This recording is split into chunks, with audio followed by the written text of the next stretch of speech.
before the expo. And it's a good time to be thinking about kind of preparations for that. We work very closely with Horizon Works, and Richard Holmes is here from Horizon Works, and he's going to take you through some hints and tips on how to maximise your attendance at the expo.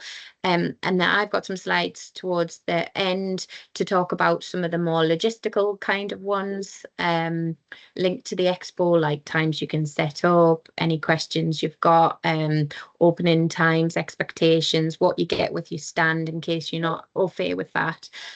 So hopefully we'll cover all bases on today's session, which should be approximately an hour. And I'm going to hand over to Richard to kick off the start of it. Brilliant. Thanks, Laura. I'll just share my screen. Let's look. And just put that on slideshow. Cool. Is that okay? Can you see that, Laura? Yes, right. Perfect. Yeah, thank you. Brilliant. Okay, thank you very much, Laura. So yeah, so basically, we're just going to take you through getting ready for the expo, some hints and tips on how to make the best of it, really, and how to sort of get sort of some good promo for your company through it. Looking at what you can do ahead of the expo, on the day, and afterwards as well. So feel free to ask questions at the end, or pop them in the chat as well, and we can kind of go through them at the end. And as Laura said, she's going to take more of the logistical kind of side of things. So just a little bit of an intro to us. We're industrial marketing specialists based in Northumberland. We've been an NEAA member since the organisation was founded all those years ago now, more than a decade ago.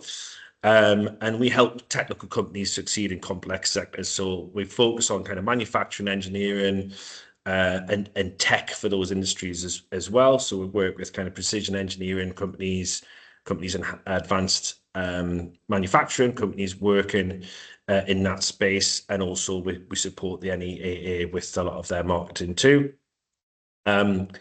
So we can help companies with expansion plans. We can give strategic focus into companies. We can help reinvigorate brands, help people diversify. That's a big thing at the moment for people going into electrification, oil and gas into renewables, electrification. A lot of companies going into defense as well. We can help with international reach and just generally re-energizing your marketing if you need a fresh look at it and a fresh approach. And we kind of offer all marketing services under one roof. So that's enough about us. We're going to talk now about how you can maximize on the expo opportunity.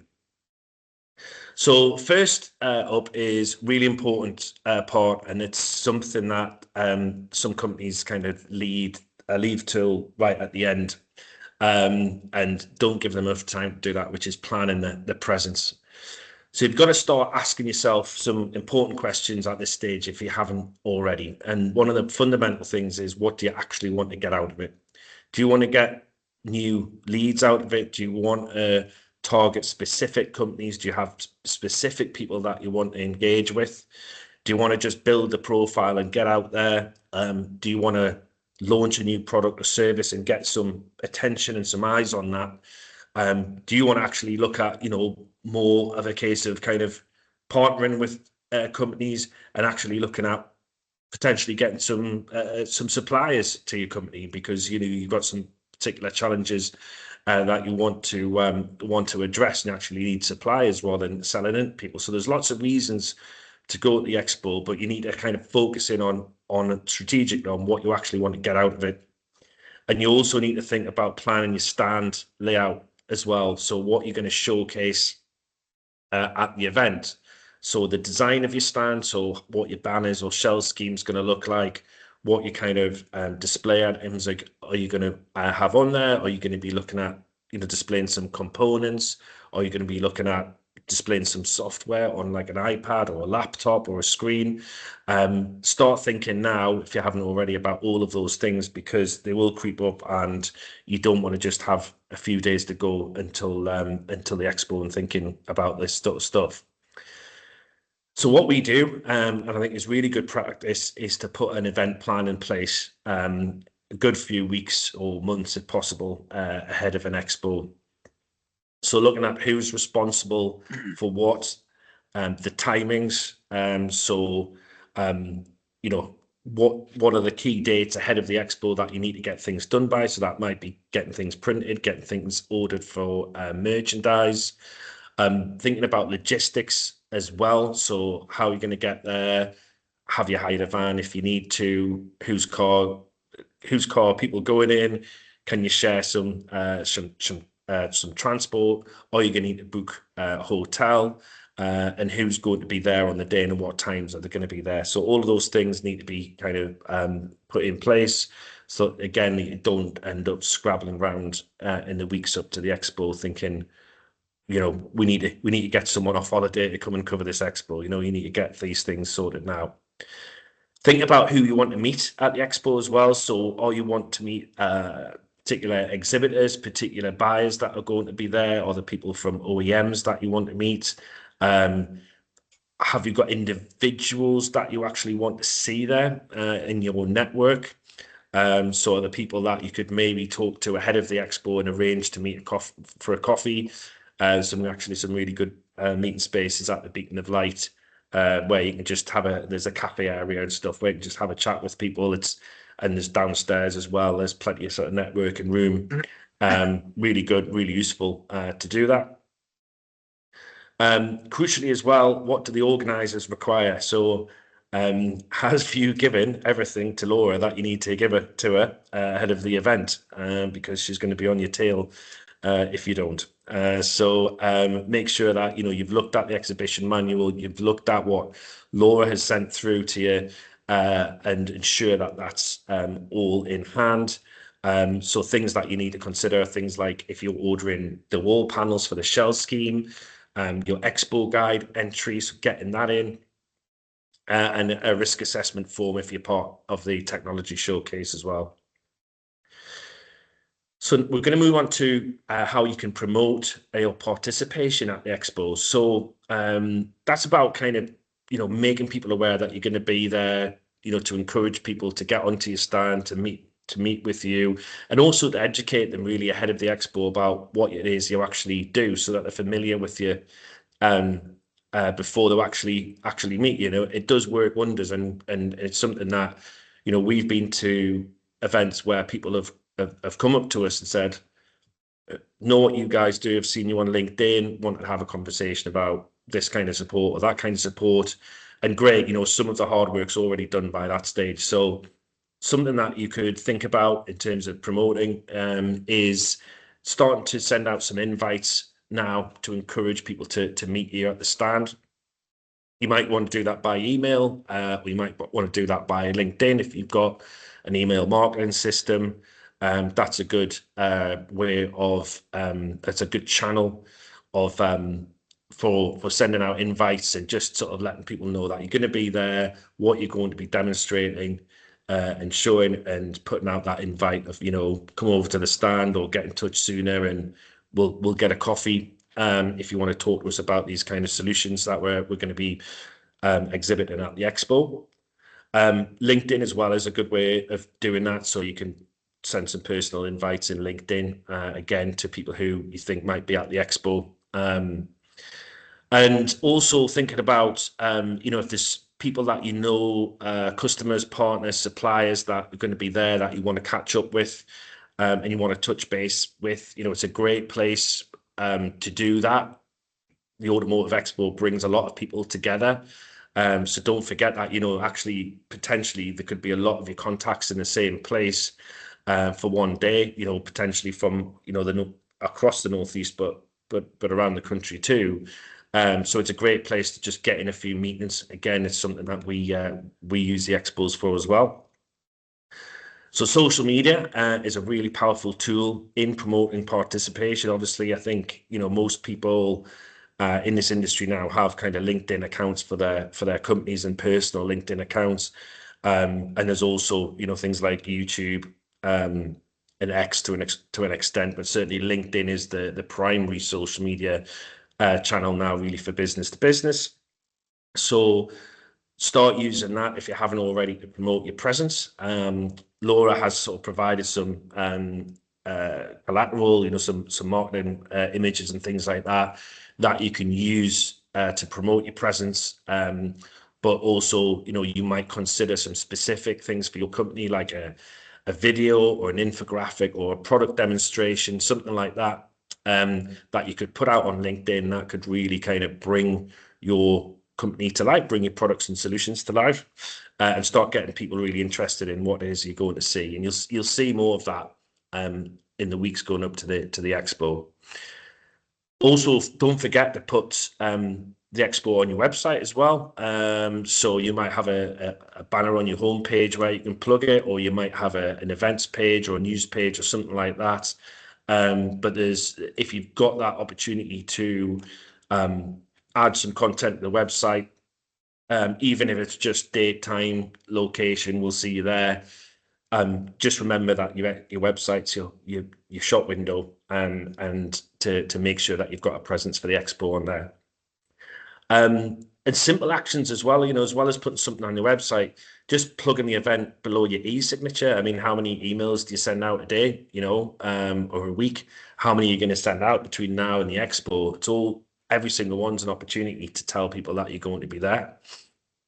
And if you're launching a new product or service at the expo, and quite a few people actually do that and take that opportunity to do that, that's like a kind of a good hook for a news story as well. So if you want to kind of go big with something and a big launch, where better place to do it than, the UK's sort of primary automotive industry show, which, I think it is. Something that's going to really kind of draw attention to the stand. And it's a really good kind of way of putting your business in the spotlight. So build a news story around it. That might be something that you can send obviously to Laura and the NEAA to put out on their channels, but also the trade press and regional business press as well. So think about what you can launch. If you've got something that you can launch, really good place to do it and build a campaign around that. So I'll just give you some examples here of what people have been doing in the run up to this expo, and also the last one. So Invest Sunderland have used the We're Exhibiting image that Laura supplied.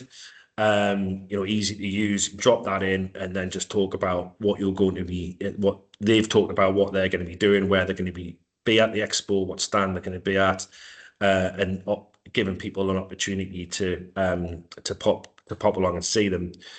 Vantech last year, they had like a full interactive experience that they displayed at the expo. It was really good, actually. So they plugged that with a video content last year. So ahead running into the expo, they dropped that video on and talked about what they were going to be doing in the technology zone as well.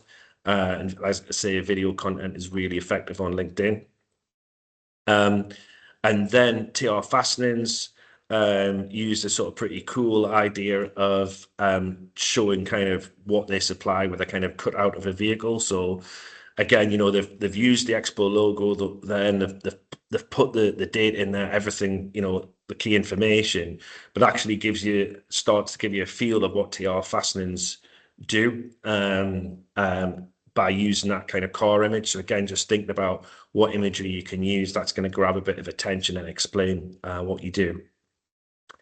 So just some ideas really on how you can use some of the NEAA channels and opportunities. So as I mentioned before, Laura and her team are brilliant at spreading news for members. Absolutely fantastic. They've got the website, they've got the newsletter, and they've got social media, and they've also got the network magazine.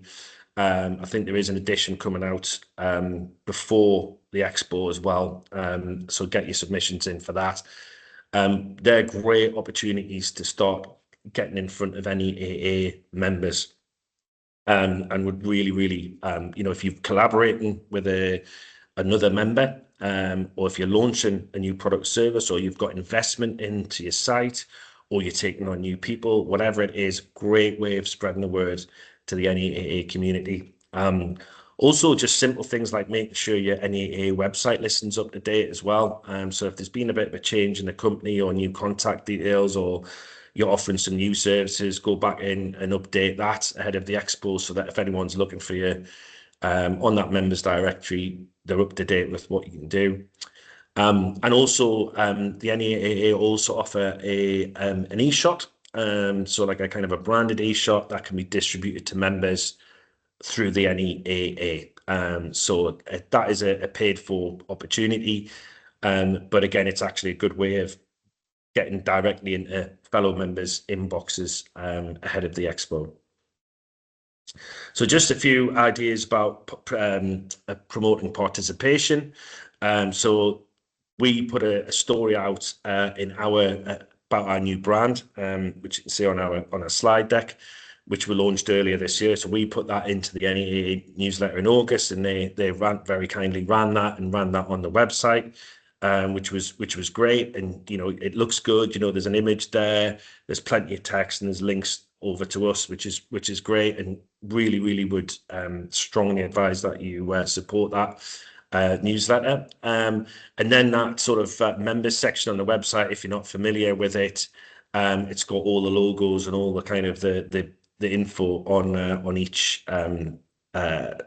company. So again, just something that you might want to consider having a look at and updating if you haven't. So something about making the most out of your stand. Obviously that's one of the most important things about going to Expo is basically blowing people away with your stand design, your imagery, your demos, your kit, whatever you're showing at the Expo. And there's some great examples. If you've been to the Expo before, you'll have seen them. Some people really go the whole hog with this, but there's some fundamentals I think that are really worth explaining today. So firstly is making sure that the messages on your design are clear and relevant to the audience that you want to target. Some companies obviously deal with different sectors, and that's fine, but make sure that the messages are relevant to the automotive sector and the parts of that sector that you want to deal with. If they're not, it's kind of a missed opportunity. You also need to make sure that they're clear as well, and that the messages stand out. I think one of the things that a lot of engineering and manufacturing companies do is turn the banner stands into like basically just a massive list. It might be like a plant list, or it might be a list of certifications and things like that. And obviously that information is important, but you've got to remember that if you're at an expo and you're wandering around, people don't have the eyesight and the capability to read all this stuff from afar. You need, the messaging needs to be, at eye level, and it needs to really stand out. And the key message and the key message you want people to remember your business for needs to be prominent. And sometimes that is at the expense of lots of other smaller messages and lots of detail. You've got to put yourself in the shoes of a delegate, and what they're actually going to notice, what they're actually going to read. So think about that. Think about as well making sure that you've got some space on the stand to showcase, demonstrate a product. Obviously, there's a certain limit of the floor space. You don't want the stand area to be too cluttered. It's obviously got to accommodate yourself and other team members. You might want to sort of draw people into the stand area to kind of show them something. So you've got to give yourself enough space.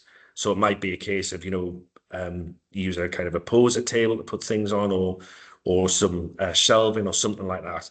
But just make sure that it works all right. The best way I think to do that, rather than do it on the day when you're trying to set up, or the afternoon before, is map it out in your office or your site. Map it out with some tape. Show where the boundaries of your stand are going to be, where the banners or the display, the design kind of design banners are going to be if you're using them, and then where your stand furniture and displays are going to be, and make sure you've got enough kind of room to be able to kind of get in and out, wander around. if you need to. Even things like making sure you've got some space to like access the cables around the back of something, or turn the power on or off, all those sort of things you've kind of got to think about. You don't want to be kind of knocking your stand down on the morning of the expo because you need to plug something in. It's kind of happened to me before, so I kind of got personal experience of that.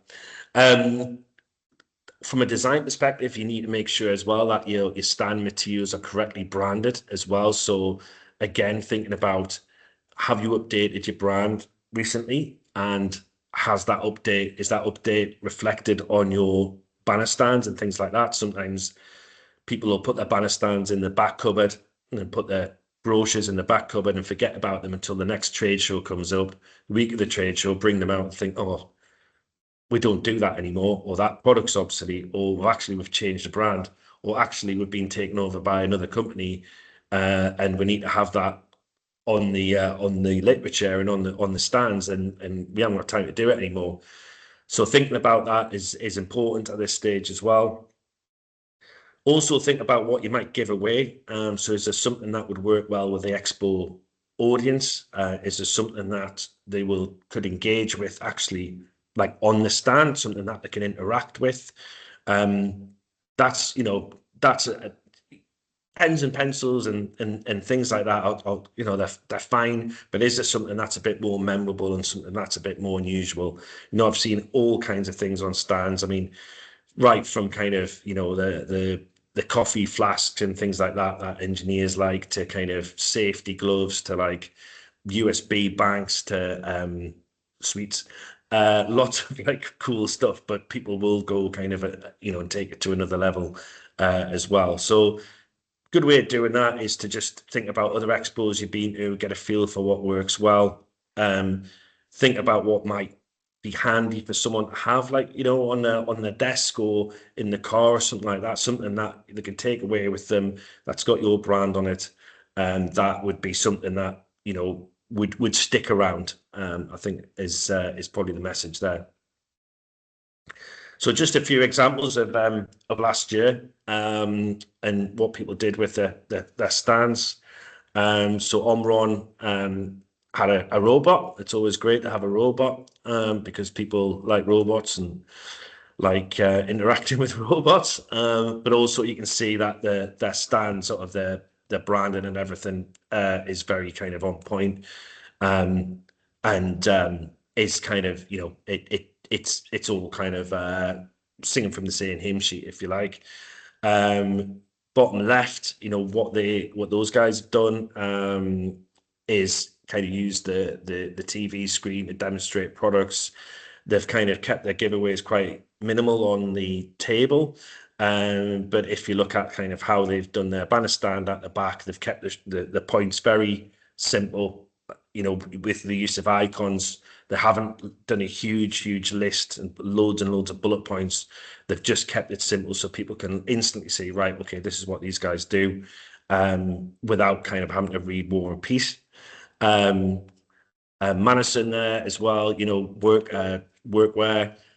So, obvious one to demonstrate, but quite a nice use of that sort of display cabinet that put their products front and center at the stand. So if thinking about why, rather than putting everything kind of on like the normal table, is there something else that you can use to kind of make it a little bit more prominent? And then the VCAL exhibition area, obviously not everyone's going to have the kind of technology shown there, but VR is a really good way, again, of demonstrating products, demonstrating services. You can use VR to show a site tour. I've seen people use kind of VR for like virtual welding demonstrations and things like that. So lots of uses of VR in this industry, and it's always popular. People always want to give it a try out. So a little bit more about raising awareness now. So this is more about what you can do actually on the day of the expo. So one thing that is really important is joining the conversation.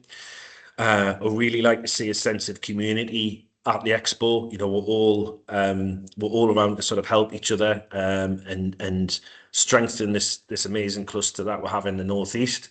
So joining in the conversation on LinkedIn, engaging with other delegates and their social media posts, bring some positivity to what other exhibitors are doing and what the NEA are doing on the day is really important, and it will help you get noticed as well. Sharing photos and videos from the event is really important too. So reminding people that you're there, reminding people about what you're demonstrating, what you bringing to the Automotive Expo. If you've got a giveaway, if you've got a product demo, or if there's particular visitors to the stand that you want to highlight, maybe a business that you're partnering with, or as I mentioned before, this idea of kind of launching a new product, a new service at the stand and doing a post around that. All of those sort of things are great social media content. Increasingly, we've seen people using video content as well. Whether it's kind of a bit of a walk round of the expo or showing how the stand's set up, or doing a little video of one of the staff members, one of the people on the stand, talking to camera about what they're doing, what the company does, or a video of the demo, anything like that. Again, that's great content for a social media feed and a LinkedIn feed. It grabs attention and it helps people to get to know your business a lot better. We'll put a plan in place as well. So it's really important, as I mentioned earlier on, about the importance of planning out social media. So again, you don't want to be sort of going into like the last few days before the expo thinking, oh, what we're going to do on socials. Start thinking about, okay, a week to go, a few days to go, the morning of the expo, write some posts ahead of time, so that you have some good material that you can draw from, and then you can do the kind of live stuff, if you like, on the day too. So just an example of what Digital Office Solutions have done there. So it was actually a video that they did again, which was kind of highlighting the people that were at the stand, who people could talk to, obviously tagging them in so people can connect with them on the day or afterwards. And it was like quite a cool little video that they did. It's not Hollywood production or anything like that, but it was something that just helped people gain a better understanding of what they did last year, and they sort of did that on the morning of the expo, which was a good idea to have that done right at the start, so that people following it during the day could check that out. And then prospecting, on prospecting. So how do you go about starting to build some of those connections and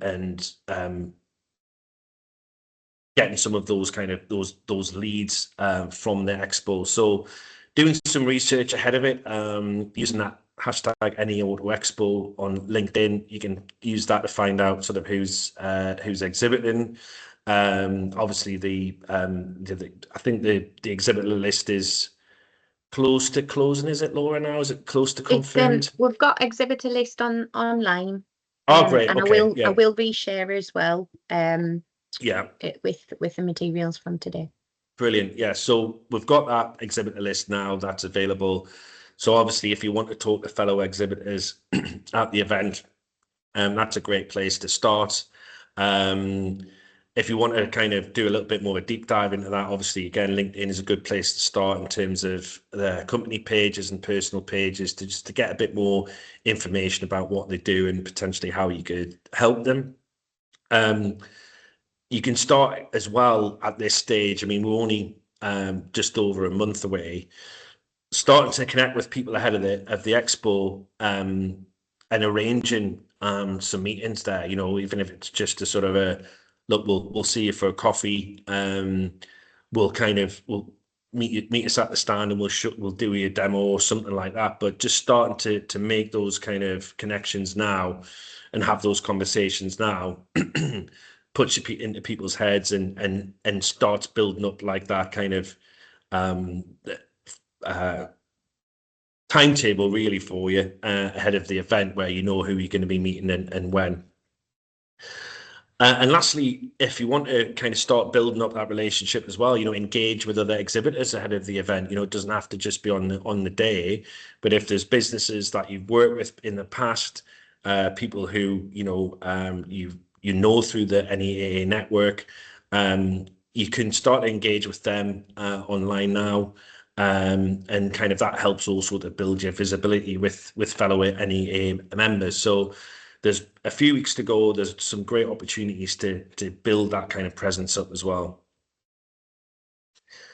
Some ideas on stand etiquette, and bearing in mind it's something I sometimes get told off for by my boss about leaving coffee cups on the stand, things like that, because as Laura and Stu know, I do like copious amounts of coffee when I'm down at the Beacon of Light at 8 o'clock in the morning. But really important to keep your stand tidy and clutter free. You've only really got one chance to make an impression. People are coming around, talking to you, looking at what you're doing. You want to be professional. You don't want it to look like you've just had a picnic. So just even things like your bags and things like that tend to lie around, hide them behind the stand, take them back into the car, just to make it clean and nice, aesthetically nice to look at. Don't eat your lunch on your stand if that's possible. There's some amazing food trucks at the expo every year, plus the cafe upstairs, and there's plenty of places to have your lunch as well. So if you can, take it in turns to have your lunch break, so that there's always someone on the stand able to talk to people. No one really wants to talk to someone if they've got kind of a mouthful of burger or hot dog, or they're sort of picking at some chips. You want to, again, just make it easy for people to talk to you. So taking in turns to have a break. Sometimes, if you're on your own, or there's not many of you at an event, you might just sort of say to someone, look, can you just keep an eye on the stand, and if anyone comes by, give them a business card and just explain I'll be back in 5 minutes, kind of thing. Just something like that, so it doesn't look like it's been totally abandoned. If possible, try to avoid sitting behind the table at a stand as well. Make people feel very welcome. Get out in front, look friendly, think about your body language.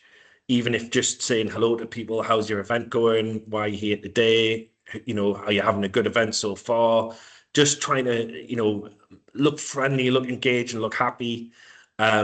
Make sure that you've got that kind of welcoming approach to people.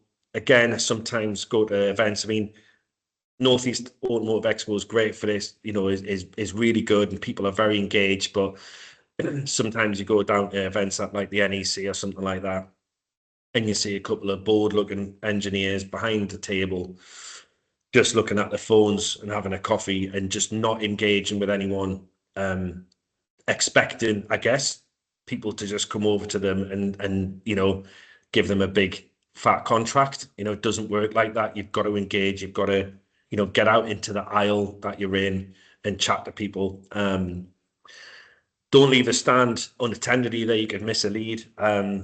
We try to have someone on the stand right to the end, right to the final minute of the expo, because you never know who you're going to see and who's going to be interested. And it might be someone who's just not had time during the day. They've had lots of conversations. They've been meaning to get around your stand. It might be kind of 3 o'clock before, 3:30 before they get to it. And if you're kind of, you've headed off, or you're packing in, that could be a missed opportunity. So just make sure you've got enough people at the expo to man the stand. If you're engaging in a more in-depth conversation as well, again, just get some cover and move it to a quieter area. There's some great places upstairs in that kind of cafe and foyer area, which are good for like a little quiet meeting. And there's also some good meeting tables in the expo as well, in the expo area. But it's a good opportunity just to say, look, let's grab a coffee, and let's give it, let's have 20 minutes, half an hour, and give it the kind of the attention it deserves. Because if you're at your stand, you might have people coming past, you might have people wanting to say hello, you might have contacts and stuff like that, and it's going to kind of get distracting. The other thing I'd say as well is to make sure that you have someone on the stand who can answer technical questions as well. Typically, you might have someone working in BD or marketing or sales on your stand, but it's also good to have someone on the kind of the technical side as well, who can engage engineer to engineer, if you like, if you need that kind of conversation. If you don't have someone like that available for the expo, make sure that they're contactable and that that it's easy for someone to then get in touch with them and to have that conversation on the day or the day after, if they've got sort of technical queries and things like that. Because again, you've only got one chance to make this impression. People are busy. People have lots going on in their working lives. If they can have that key conversation during the expo or just afterwards, keep that conversation flowing, keep the momentum going, that can make a big difference in terms of actually winning business or not. Post-event marketing is also very, very important. Again, it's something that people maybe forget about because they get to the end of the expo and they've packed up all the stuff and they just want to get home for a glass of wine and put their feet up and then, have a little bit of an easier day the next day, which is fair enough because it's a hard day on your feet and it's you can be busy all day and stuff, but it's really important to kind of have some sort of follow-up procedure in advance and set that up so that your momentum continues after the expo. So as an example of that, if you've got information that you've said you're going to send someone, like data sheets or case studies, or it might be kind of a technical manual or something like that, make sure that you've got that, say, like in PDF format that you can send straight away. It might be the evening of the expo or right the morning after. Connect with the new contacts on LinkedIn as well, with a personalized message. So I try to do that personally during the expo itself or on the evening of the expo as well. I don't leave it for a week or something like that and think, oh, who's that person again? What did I speak to them about? So just try to get in and say, look, just connecting, had a great conversation with you at the expo, just thought it'd be good to connect. We can start like having a conversation about support or whatever the initial discussion's been about, but just really important to do that. LinkedIn's magic really for that. Most people will accept your request. Tailor your approach as well. So if you're going to email someone afterwards or you're going to get in touch with them on LinkedIn, make sure that you've actually listened to what they've been talking to you about in terms of their challenges and their needs. Don't do something that's kind of like a blanket approach, bland introduction to the company that anyone could have. Just make sure that you're focusing on what their needs are. And if you've got something like a free guide to download or a demo to request or a link to a video or something like that that they can watch, again, that's really good in terms of being able to sort of interact with them afterwards. And really important as well, I think, from a social media perspective and a profile perspective, to thank the delegates and the organisers and the speakers on social media. If you can do something like that with a photo or video of the event and include any NEAA and fellow members, that is really good. That's very welcome, and they tend to get like a lot of engagement. And you can also just, if you wanted to, write like a blog post summarizing the event experience and use that on social media afterwards as well. So just a few examples there. Again, Vantech using some video content of the suite that they had. It's actually absolutely brilliant at what they had at the last expo, but using that on video is really good. We did a video kind of summing up some of the speakers and things like that. So we sort of Paul there doing his presentation. So we did a little video snapshot of that. And then Michael Farrell from an EPS Logistics, he did a nice sort of summing up post, thanking kind of the the people that he'd met, and summing it up and doing some nice photography on that as well. So just a few examples of how you can kind of keep that social media momentum going. I'm just going to do a quick look as well at going green at expos and conferences. So it's something that gives you a little bit of a flavour of how you might reduce your carbon footprint at expos. So something you might want to bear in mind. So lots of energy consumption, lots of waste and emissions associated with expos. So things like signage, brochures, construction packaging, from the waste side on energy consumption, obviously things like lighting, heating, tech demonstrations, transport, etc. So, you know, there are some environmental impacts of exhibitions and conferences, but there are ways to sort of address that. Some stats there. The amount of PVC graphics that could end up in landfill, 550 tons per year. So there's like 1.2 million advertising banner stands produced every year. 70 to 90% of events carbon emissions are from travel, and conferences generate about 1.89 kilograms of waste per attendee a day. So some quite impactful figures there. But as I say, there's ways to sort of think about how you can make a bit of a difference to waste and also carbon emissions. So if you're kind of looking to go green at an exhibition or event, you know, it does show that you walk the walk on environmental sustainability. It does show that your ESG policies be in action as well. And also helps to kind of strengthen your brand, especially amongst kind of the Gen Z demographic, where they feel that environmental impact, company's environmental impact is important consideration before accepting a job. You know, it does show that you're conscious about environmental impact. It's not just about what you're doing in your factory, it's actually what you're doing externally as well. So just some tips on greening your stand. So you can get banner vinyls and fabrics that are made from recycled material. You can use things like bamboo, recycled cardboard, and FSC certified wood in your stand construction.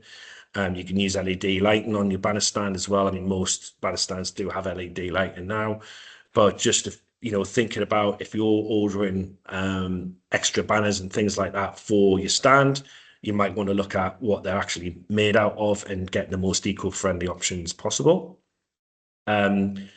But I think one of the key things is just future-proofing your banner for a longer lifespan. So rather than having to keep doing a new one every exhibition that comes along, just think about, like, is it future-proofed a bit? You know, are you putting things on there that really could last 2-3 years, or you're putting accreditations on that then are going to have to be updated the following year, or dates on and things like that, where, you know, you use it once and it's pretty much irrelevant.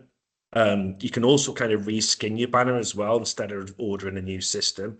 So you can ask your printer to you drop your previous system off and ask your printer to reskin it rather than having to supply with a whole new system. And something like a modular banner as well, a modular stand can be adapted for each event. So you have the same stand system, but you can mix and match your panels depending on what event you're at. And again, that's quite a good way of saving on waste.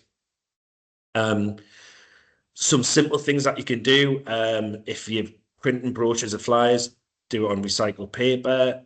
Ask if your printer uses eco-friendly inks. If you want to use like something like a QR code, that helps you cut down on kind of brochure and brochure print costs, because obviously people can just access a landing page or a website through the QR code. And also source your promotional materials from local suppliers if possible, just to help reduce carbon emissions from the transport. If you're getting business cards printed, you know, think about recycled paper or bamboo. Renewable wood fiber cards are available as well. So think about, again, what they're being printed on. But you can use kind of LinkedIn to generate your own QR code, which is really handy as well. And you can capture data, instead of using bits of paper and stuff like that, you can capture data using like a mobile phone or an iPad or something like that. Again, makes sure you're not having to print out loads of paper. And there's various ways as well of reading your merchandise. So you can give away things like, if you're giving away bags, they can be made made of things like organic cotton or jute or hemp. Again, things like water bottles can be made of materials like bamboo or recycled plastic rather than single-use plastic. Clothing, you can have clothing made from bamboo or organic cotton or recycled materials. And there's even things like biodegradable seed packets that you can give away as well, which are quite cool. Things like tech giveaways as well, if you want to use things like paper USBs or bamboo power banks, just generally thinking about what you're giving away and is that sort of environmentally sustainable. I like these kind of Sprout World plantable pencils that have been brought out. They're pretty cool. And these kind of bookmarks that have seeds on them, from Happy Bee and BizSmart, and then you can get things like solar power banks, like from Flash Bay as well. So you go out there and have a look at merch companies. Some of the more the companies that are a bit bigger and offer very big ranges. They now normally have kind of environmentally friendly ranges on, that you can explore. Just if you want to kind of give away merch that's a little bit more environmentally sustainable. And thinking about travel as well, so car sharing. If there's other exhibitors that are going and you haven't got tons of kit with you, could you do a car share? If you're working on a business park maybe, and there's a few of you going to the expo, could you do it like that? Could you use public transport? Not always possible because of what you're transporting, but it may be that some of your team can go on public transport rather than go in a car. Obviously, the Stadium Light has its own metro station, which is pretty handy. And thinking about as well your accommodation, so just checking if they use kind of green key or green tourism accreditations. And if just again thinking about packing efficiently, so reducing the amount of packaging that you need. Replacing some of the printed materials with digital materials, digital screens, or slideshow or a video or something like that. Again, all of those things can kind of help you to cut down on waste. And there's some carbon accounting footprint, like software, that can help you measure your carbon footprint. So things like Normative, Greenly, and Persephone, are all kind of software that you can tap into. Especially if you're going to lots of trade shows and lots of events, that's quite handy in terms of seeing kind of what you're kind of spending in terms of your carbon footprint across kind of a space of a year. And just to let you know, we do offer some event support, so things like animations, banner stands, brochures, flyers, etc. So if you want to tap into our design or animation capabilities or content capabilities ahead of the event, Laura has distributed some exclusive packages for any AA exhibitors. You sent them out a couple of weeks ago, didn't you, Laura? So Yes, I did. Yeah. yeah, And again, I will resend after this session as well.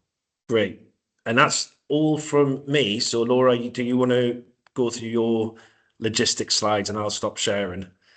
Yeah, that sounds good. Yeah. Thanks for that, No Richard. worries. Really, really, really useful. Has anybody got any burning questions for Richard before I go on to my logistical slides?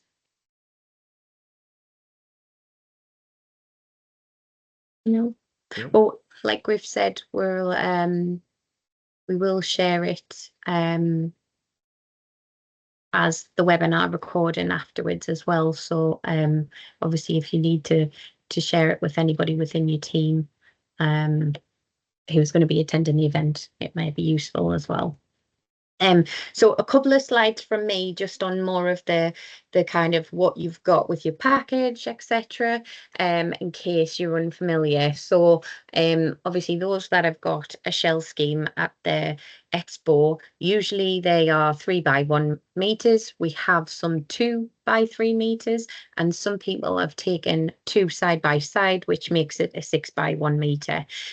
With each of those, you get one power socket per 3 square meters and spotlights. You will get a listing within the event guide. There is an optional cloth trestle table. Obviously, if you've got your own branded tablecloths, etc., feel free to use those. If you don't think you're going to need a table, everybody's given one. We clear them away afterwards if you don't think they're going to be needed. And we tend to give one chair. There may be extras floating around if you need more of that, but the idea behind that is so that not everybody's hidden behind their tables, a bit like what Richard mentioned before, and you're a bit more up and engaging with people. Plus, with a 3 by 1 meter stand, there isn't a huge amount of space to be able to kind of get behind as well. So the tables tend to be more for kind of displaying all of your materials and things. We one of the things we always get good feedback on as well is we do a good lunch. So we have some fantastic sponsors, of which Horizon Works are one as well, who help obviously put on some of those good extras. So lunches is sponsored by Masvix again this year, and we have some refreshments, and that is sponsored by Pertec. So they're a new sponsor this year. So we've got teas, coffees, waters throughout the day, and obviously keeping hydrated is important. And as Richard said, coffee to keep you going throughout the day. So we're going to have those in two areas on the show floor. They'll be pretty visible to you. And lunch is served between 12 and 1. And we do ask that people just make one visit to the for all is very good, just make one visit so we can make sure we can cater for everybody. So that's what you do get. There is Wi-Fi access as well. We will share that ahead of the event. We usually get a specific code. We have had issues before where people maybe need extra download depending on what you're trying to stream and things like that. We work with the Beacon on getting those extra downloads, and we have in the past given people like a specific one where it's a bit faster and they've got a specific code to access. If you think you might need that, let us know. So what you don't get with your stand, and sometimes there can be some confusion, is you don't get it dressed. So you're responsible for your own branded materials, whether that is roller banners, whether that is getting your shell scheme fitted out with a specific, like streamlined kind of stand. If you want to do things like that, as Richard mentioned, those guys are great at doing the design for your stands or for your banner stands. And then we work with our stand contractor, who are J&M Exhibitions, who would print that. So they then print and assemble. So they put a frame system within the shell scheme, and it's usually like a stretch fabric graphic. So it is obviously a bit more sustainable as well. They are reusable. The NEA's reused ours before in the past. So that's another good thing that helps on the sustainability front. By the early bird rates for J&M end on the 29th of August. I'll send some details on that as well, in case you're keen to do that. That they obviously shell scheme ones do look a little bit more professional. They're very sleek, but realise they come with more of a cost. So obviously, if you're looking for banner stands and things like that, that's the other alternative. But just be mindful that they don't come dressed, so you need to think about those things. Sometimes just one roller banner and a table and all of your gizmos might just be what you need. And another thing that we have looked at before in the past are badge scanners. And we were looking at how we could link them to the QR codes that are as delegates come in. on the registration. We've had a few hiccups when we've looked at them before, so we don't have a badge scanner currently. So just to make people aware of that, because I know with some of the more larger national events, sometimes badge scanners are an additional extra. I'm hoping that one day we will get to that point, but we don't have that. So you have to be creative about how you're going to manage that. And it could be that we suggest, use QR codes where you can send people to an area where you log their data, or business cards, sustainable business cards are obviously a good solution as well. So think about how you're going to do that lead generation, because we don't have those badge scanners. Skip to the next one. Right. So one of the main things that I'm going to need from you, if you haven't already, is your expo guide entry and name board. So that's basically what's going to be put on the name board above your stand and what's going to be printed in the expo guide. We've got a link there for it to be completed online, and then we can extract that data. There is a paper copy within the manual that you can complete if you prefer that method. And I'll reshare the Expo manual again, so you've got that. But if people can be mindful of getting that to me as soon as possible, we've obviously got print deadlines and things like that. Another thing we always get asked are things like exhibitor setup and breakdown. So our contractor J&M exhibitions, they come in super early on the 24th, and pretty much, if you haven't been to this venue before, it is a sports hall. So carpets rolled out, and then a whole shell scheme area with staging, tech zone and everything is put up. So it is a really, really tight window, and they do a great job of getting it up in such a short frame of time. Which means we can't really let anybody in before 3 o'clock unless we've had a fantastic setup. But it's for health and safety reasons, really. 3 o'clock onwards for setup. Yes, we may be able to look at it a little bit earlier if you've got tech going in the tech zone, and we have been able to accommodate that before, whether because you might have certain testing setups that you need to do for that. And that is a little bit more accessible when you're coming into the setup area.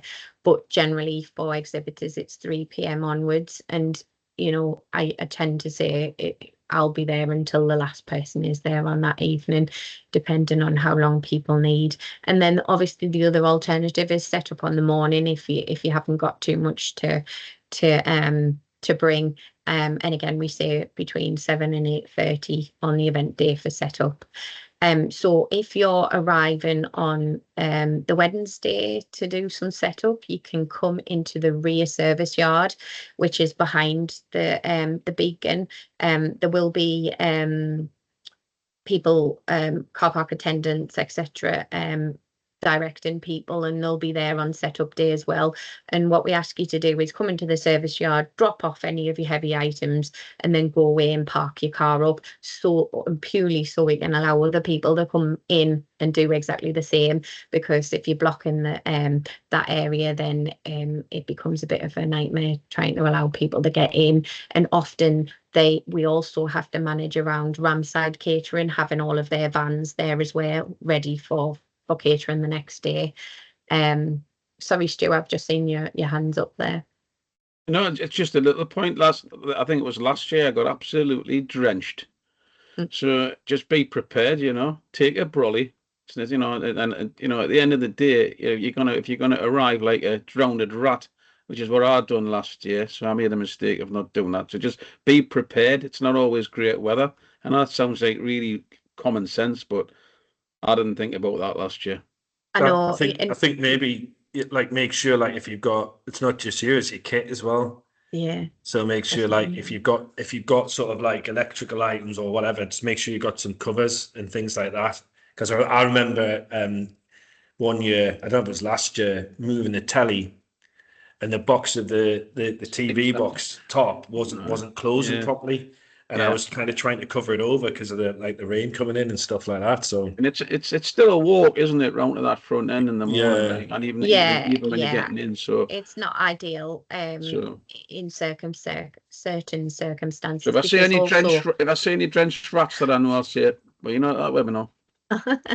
So, and also we do have you know, we do have teams around that are able to help where we can. We have had like loans of trolleys and things from the beacon as well, if you've got things like that that are going to need kind of moving around. Some people come in from the front entrance and come down the lift onto the what is classed as like -1 and do it that way. That's entirely up to you. But if you want to use the service yard, that will generally only be accessible on the Wednesday or very early on the Thursday morning, because we need to make sure that we clear that yard of cars, because it is also, it can't be obstructed because there needs to be access for any emergency services, which we really hope we don't need, but it could be even not linked to us. There could be that they need to get a services vehicle into that car park area for whatever reason, because it is still a sports arena, nursery, etc. across the whole of the building. So we can't have parked cars there, and it happens every year. We always cannoying out for people to move the cars and things like that. So just ask for you to be mindful of that, please, and kind of neighbourly for other exhibitors. Delivery. So sometimes we get asked if people can deliver things because they've maybe got a bit to travel, or they've got or they're using more sustainable transport and they want the literature delivered ahead of it. That's fine, as long as they're not huge deliveries. They will usually get accepted at the reception, which is on the floor that you would come into up the ramp, and they'll be stored there. But if you're getting anything that's valuable or things like that, we try and say that for people to be on site, so that somebody's taken that delivery on that Wednesday. And I've got the address there, so we'll share these slides again ahead of the event. But just be mindful of that, because maybe mark your stand number on as well, and myself and the team will try and maybe get smaller deliveries onto your stand before you arrive and things. Just another thing to mention as well, so we've had this event at the Beacon for, I think about 6 years now, and it's been threatened for quite a while that the club was going to put a car parking charges onto there. I think Sheepfold's probably been the turning point for it, but unfortunately, as of the 26th of August, which means it's going to be affecting our event, there will be car parking charges enforced on all of the Stadium of Light car parks, and they're going to be using a park now. We're going to make people aware of it as much as we can, but what the Beacon have pushed for is a discounted like £5 per day per car for event attendees, and obviously this is going to affect the Beacon in many ways. You've got kids clubs, you've got football tournaments, you've got all kinds that it is going to have an impact on. We're hoping that £5 a day isn't going to kill kill the banks of our member companies and attendees, which generally we're hopeful it's not, because there are many events which do have fees like this, and especially if you're going into city centres, etc. So we've got this £5 a day negotiated rate, and we're gonna be getting details from the Beacon, which will include like a QR code, and I assume there'll be some instructions on what you do with the Park and Eye, etc., scanning it or what have you. And as soon as we get those details, we will share them. I just wanted to let you know ahead of the event that there is going to be charges there now. We thought it might have hit us last year, possibly the year before. We were lucky it hadn't, but it has now.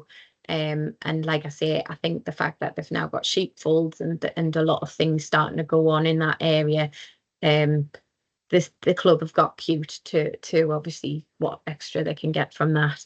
In fact, I'm not even sure if it is the stadium or if it's the council. I'm not entirely sure who owns the car park, but it is all car parks. Yes, by all means, if you want to find somewhere which is free to park and walk in, that's your choice. But if you're parking on site where there's going to be parking stewards directing you and things, that it doesn't matter which colour car park we park in, it's going to be affected. So we'll keep you posted on that. And just a little point there, not to park in the aquatic centre or the service yard in terms of like during the event. Just a few other little things. The opening times 9:30 till 4:30. It officially, the exhibition itself closes at 3, but then we have a drinks reception afterwards, which we encourage, delegates, exhibitors to have a drink and have a little, let the hair down at the end of the day, just to kind of do a bit of more informal networking. Meet the buyer, so that's now closed for expressions of interest, and that is now with the buyers. We have asked them to get back to us by the beginning of September with their preferences, so giving them a good few weeks to assess and decide who they want to meet with, and then as soon as we get those through, we'll be setting up those meetings. But it makes logistical sense to make sure every buyer gets back to us before we start putting all those meetings in, because some people who are very fortunate may have a number of them. We don't want them to clash. But we always say at least 1 week prior to the event, we'll have those out to people. We will notify you if obviously that you've been unsuccessful in any of those meetings. And then another thing to mention about delegate registration is we do these QR code passes. So you will get an email from the company we use to manage that ahead of the event with your QR code, which you would scan at registration, and it'll print your ticket out. Find that much easier. It's much more sustainable than also having to print out loads of badge passes and things in advance. But in order to do that, we need email addresses. So if you haven't already, please let myself or Julia know about who you're going to. I think Julia's chasing up a lot of people who's going to be attending from your team. We won't turn anybody away if you come to the event and you haven't got your pass, if you haven't had it emailed for whatever reason, or if you're just registering on the day. That's completely fine. The reason we do this is just to speed up registration and the influxes that we have. We would prefer it in advance, but if there's people attending on the day, that's absolutely fine. And I know obviously we talked about sending invites to your clients or your contacts and things like that. So a delegate can attend free of charge if they're a core manufacturing company, if they're a member. If they're an associate or a service provider, there's a £50 fee to attend. We will waiver that in some circumstances if you're inviting people from your network who are a supplier to you or something like that. Just let us know, and we'll look at that. The reason we put that fee in is so that we can manage that a little bit, because what we don't want is the event flooded with certain suppliers that aren't members as well, like loads of recruitment companies or things like that. And it's just so we can keep that kind of caliber of the event more like an automotive event. Of course, we need service providers there, but it's just so we can have, we would probably have a lot of companies registering for the event, and then it kind of makes it harder for our service providers who are members to stand out a bit. And we've had that in place for a number of years now and find that it works fairly well. But saying that, if you have got non-member and they are a service provider, and you're inviting them to the event, let us know and we can look at that, because we don't mind if there's links, but what we don't want people to do is to take advantage, really. And hopefully people think that that's fair.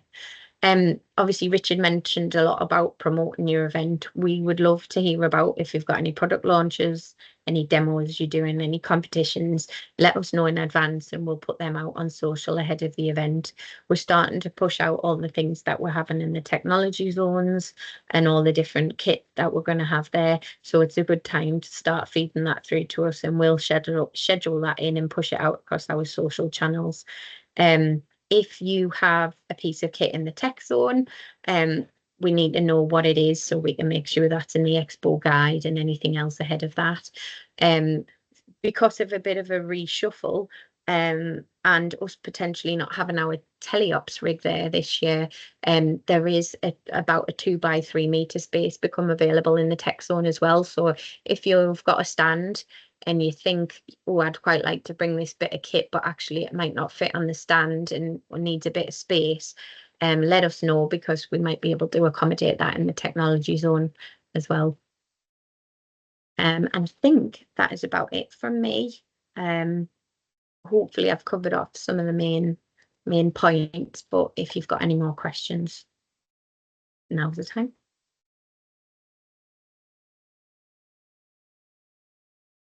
No, I guess that's a good sign. Hopefully we've probably overloaded you with information.